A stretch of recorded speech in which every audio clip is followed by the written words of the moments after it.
The leaders of Niger's coup are in defiant mood. As a deadline set by a regional bloc for the ousted, democratically elected president to be released and reinstated expired, supporters of the junta gathered at the national stadium. A chicken daubed in the colours of the French flag was beheaded, its carcass thrown to the crowd in a display of contempt for the country's former colonial ruler, which has led criticism of the coup. The aim of the demonstrations is to show the whole world and the international community that we are 100% behind the military, which has taken power. 100%. Outside the stadium, it's Russian flags being waved. The Wagner Group have already been invited in by new military leaders in neighbouring Burkina Faso and Mali. Reports suggest Niger's junta is following suit. The former president, Mohamed Bazoum, was a close ally of the West and came to office in the country's first democratic transition. But there's been little show of support for his government in the streets. We spoke to Niger's ousted prime minister, who was in Europe when the coup took place. The demonstrations you've seen were organised by the junta. Our party members were banned from holding demonstrations. There is repression against anyone who supports President Bazoum. Anyone from his party is liable to be detained. Realistically, what is it you want the international community to do? Because military intervention, that could have disastrous consequences. We expect the international community to issue strong condemnation of this attempt to seize power. President Bazoum was elected by a majority of the Nigerian people for a 5-year term. The objective is not a confrontation, but freeing President Bazoum, who's being held against his will. They've cut off his access to water and electricity and his ability to meet anyone. The international community must take action. We've seen lots of Russian flags at the demonstrations. Do you think Russia had a role in this coup? The coup wasn't organised by demonstrators or by any external power. It was carried out by the head of the presidential guard, who took the president hostage. The demonstrations were infiltrated by small numbers of people with Russian flags. We know who these people are. They're activists who take every opportunity to make these kinds of protests. It's not the Nigerian people or Russia that are responsible. It's people who are trying to exploit the situation.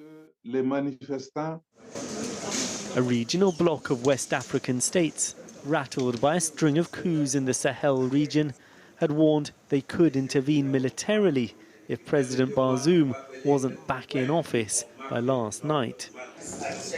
For now, no sign of that, but sanctions are in place, and some say the threats are backfiring. The extreme sanctions imposed by the West African states are pushing the Nigerian people into the arms of the coup leaders. They even want to intervene militarily on our territory. Up until that point, people had condemned the coup. These are American and Italian soldiers flying out of Niger. The country had been a key base for Western forces in a region where jihadist insurgents are wreaking havoc. French troops have already been pushed out of Mali and Burkina Faso. Now they look set to leave Niger too. The country's new leaders might be digging in, but despite being a major exporter of uranium, Niger is desperately poor. More instability will mean more suffering. Well, I've been speaking to David Otto, director of the Geneva Centre for Africa Security and Strategic Studies, and I asked him why so many people in Niger don't seem to want their democratically elected government. It was kind of, shocking to see that, the population, especially in Niamey, which is the capital, came up very strongly to support the coupists. But one thing which I see when I spoke to people on the ground is this slow burn. A lot of Nigerians believe that Niger, being one of the poorest countries in the world, having a lot of mineral resources, including uranium, which France benefits from, they think that the level of poverty, the economic mishaps, the level of insecurity, corruption, the military coup leaders, are kind of pointing the population to the direction of France and saying, we are poor. One, because the democratic system of governance is not working. The president seems to be leaning towards France. The French and other Western countries have been on ground. They haven't seen any level of development. So this is the propaganda. This is the narrative. A lot of the people in Niger seems to believe that ECOWAS and the government of Nigeria is being supported strongly by countries like France or the European Union towards a military intervention. What do you think the effect of a military intervention would be? We didn't have any kind of intervention when there was a coup in Mali and Burkina Faso and Guinea. So ECOWAS believed, from their perspective, that this was a time to end all these coups happening. They wanted to deploy their forces, as a warning sign, as a classic deterrent to stop anyone from carrying out a coup. For Nigeria, they thought perhaps this would be an opportunity to strengthen democracy. But for the people of Niger, they see the coup, as a form of destabilization, a form of perhaps countries like France wanting to destabilize the country in order to make way with their mineral resources. We've seen a lot of support for the coup on the streets, but the Prime Minister of Niger has told Channel 4 News that this is because protest in support of the government has been suppressed and that ministers are being arrested. Does that sound credible? Very credible. We know that some of the top ministers have been arrested by the coup leaders, but this is very normal.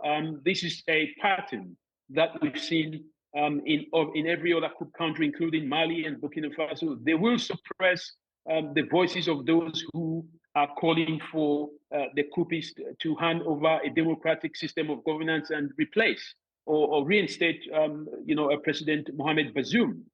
So yes, it is correct that there is suppression, but what we've seen is that perhaps it's a tactic by the military junta to demonstrate to the region, to demonstrate to the world that their justification for removing a democratically elected leader is being supported. And if France ends up supporting ECOWAS action, will that be a strategic mistake? Will it just feed that suspicion that France just wants the uranium? France has lost a lot of credibility in the Sahel. Somehow its brand has become toxic to other Western states that are stationed there. And if France were to be seen to support directly the military coup, then it would justify what the coup leaders have been saying, that this is all France's own making.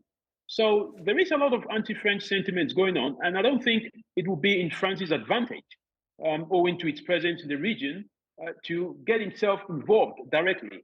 David Otto, thank you very much. Thank you for having me.